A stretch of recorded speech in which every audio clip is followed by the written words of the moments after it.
สั่งล้างไทยchứ à សាំងឡើងថ្លៃពេកមែនទេនេះគឺជាតិចនិចនៅក្នុងការបើកបរដើម្បីសំចៃសាំងបាន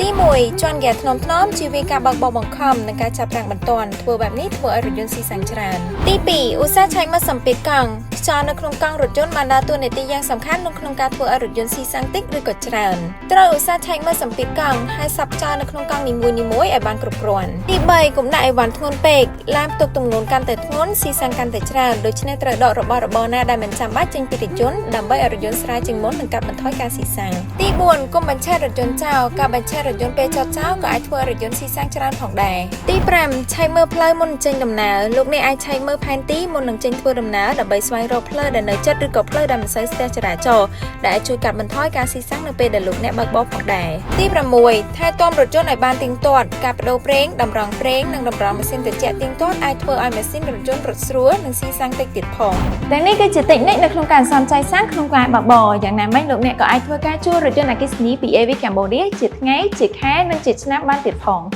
បើកបរដោយភាពឆ្លាតវៃជាមួយ AV Cambodia